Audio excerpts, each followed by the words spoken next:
All right, guys, back with another training video, training vlog. This is Monday, October 7th. Training session here with one of my athletes, Michael Cardozo. He's a 89 kilogram lifter and really talented athlete. He trains Monday and Friday kind of on his own, and he's getting up to lifting pretty heavy most of the time. And training by yourself, lifting heavy can be tough. So here he comes into frame right here. And so I just want to start lifting with him as I get back into weightlifting athletically, not just coaching it. He's way stronger than I am, but there are times I can push him and bring energy for him on those days. So we're starting this session off with some power. I like Mondays being kind of like a power focused day, force production day. So we're just kind of warming up. You'll see all of our work today is going to be power work. So some seated box jumps, some kneeling jumps here as I'm mouthing away talking. But so starting off, just warming up the nervous system, warming up extension, quad, hip, all that kind of stuff for the power movements that are going to come. At the end of the day, Olympic weightlifting is not just a strength sport. It is strength in action. It is a power sport. Can you take that strength and elicit a power response? And so I think it's important to train plyometrics and train power transfer. So I like having drills like this, warm-up stuff, plyometric stuff, max vertical jumps, seated box jumps up there to like 34, 36 inches. I think Mike was like, and no thanks. This is the difference between Mike and I, what you'll see is Mike's very powerful. Obviously, you have to be a weightlifter. He's also just kind of more brute strong than I am. I rely a lot more on my athleticism and my power. He's a lot more just kind of brute strong, but this is our first movement here, some hip power snatching. So working on vertical extension, working on driving through the quads, power transfer through the platform. Just warming up here with 95 pounds. One thing I was really focusing on for me was also a quick turnover, a quick punch. I have longer arms, not an excuse. It's just something that for me, I have to really be focused on a quick turnover and a quick punch. Otherwise, that bar can get out away from me, and it's not great. What you'll see here is the difference in technique sometimes between Mike and I. Mike has been just doing Olympic weightlifting for the better part of 3 years now, more or less, whereas I bounce around and do different things. So he's going to look better lifting than I'm going to. But again, some of the things you might see is my inability to always get super vertical. That's something I am continually focusing on. Mike does a really, really good job of staying vertical, of moving his feet just enough to get under that bar. But we're both focusing here on the key element of driving through the platform, getting tall, getting under. I like how that one looked for me. That was snappy, that was fast, that was powerful, good extension. This is 155, so still kind of at a lightweight. This was just like building to a heavy double. I didn't want it to get ugly, right? So you'll see kind of our top weights, we stop once it starts to get a little ugly. Mike could do a better job here of extending. Yeah, which I think on the next one, he extends a bit harder because he has to. This is also where training partners come into play. Me and him were kind of going back and forth. I was about 5 pounds behind him. Just watching here, kind of first time looking at it myself. Yeah, and again, with powers, you want to make sure you're moving your feet to where you would squat snatch. That's something that at maximal loads, we can get very starfishy, that starfish position that isn't going to transfer over. For both Mike and I right now, we're within where we would normally catch our squat snatches. We're not getting too much wider. I will start to get a little bit wider, which is why I end up calling it.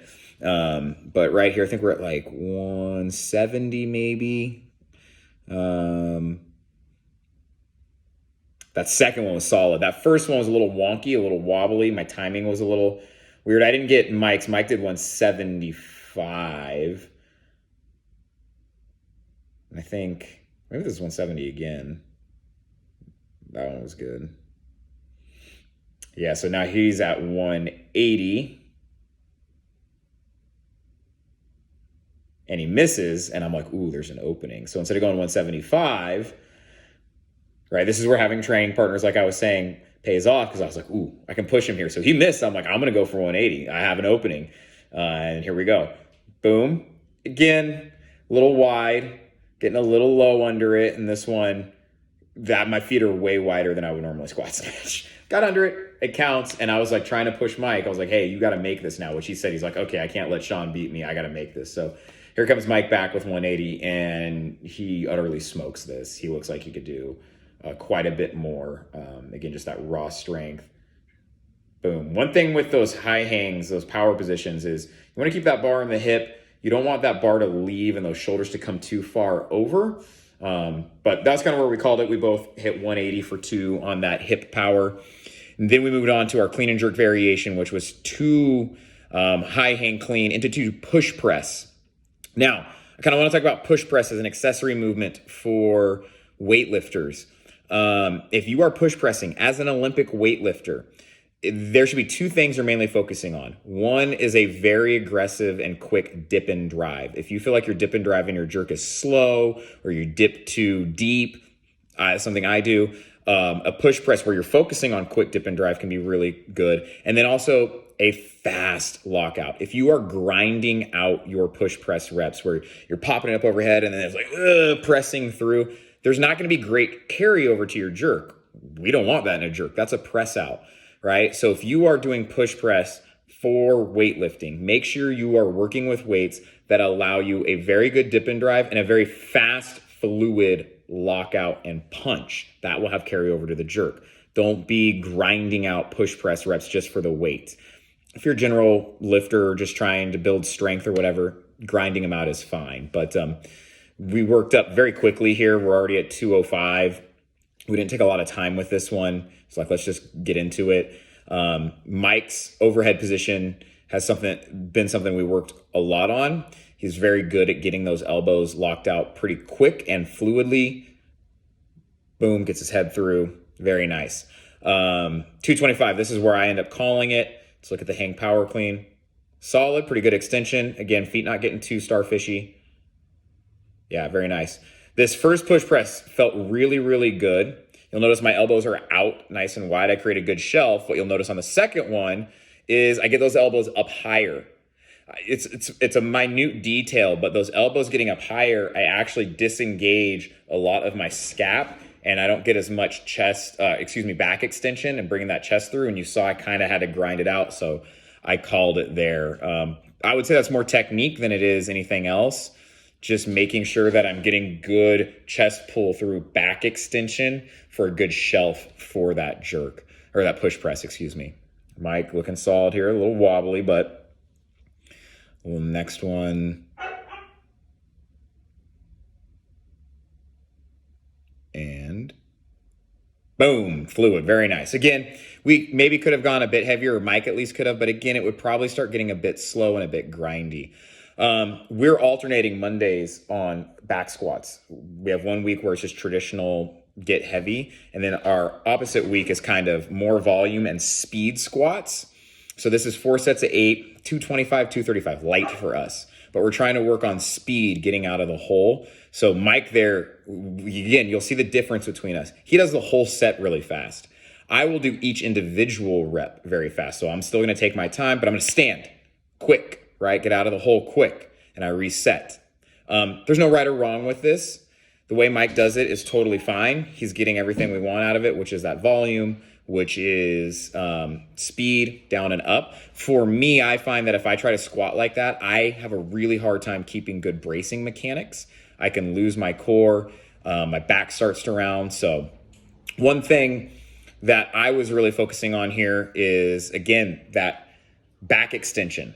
So I'll talk about it on my next set. Again, notice Mike, he gets set and he's just going to rock and roll. Some people will say he doesn't stand up all the way. You know what?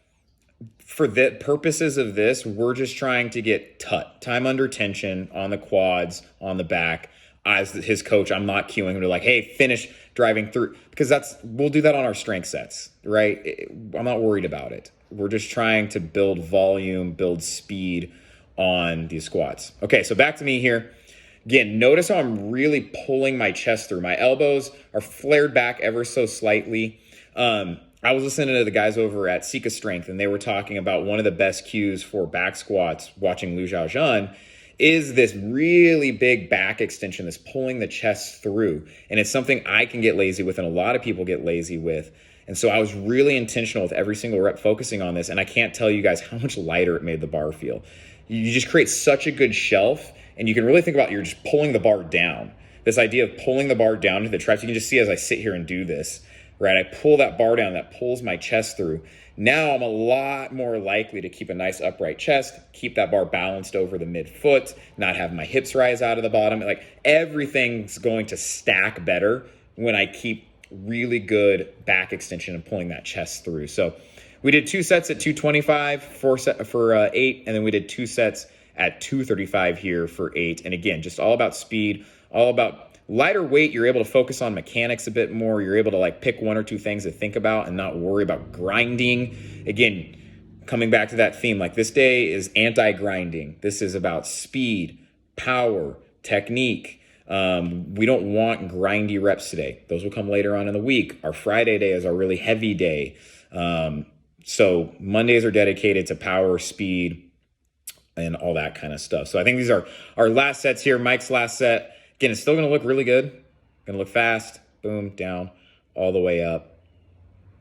Not happening all the way up. Yeah, but again, for Mike, that's okay. Again, next week we will do heavy sets where he's going to need a brace and he's going to need to extend all the way up and, bring the hips through and all that kind of stuff. So for the time under tension and what we're looking for here, all good. I'm really stoked with how these squats look. Again, I know it's light, but again, we're putting in good reps. The more good reps you put in, the more you teach your body subconsciously what those positions are. The more shitty reps you put in, the more you teach your body subconsciously what shitty reps feel like, and you're going to continue to do that. And so as weightlifters, I think sometimes we can get caught up with lifting heavy maybe a bit too often, and we get injuries and whatnot. So speed days, good days like this is what it's about.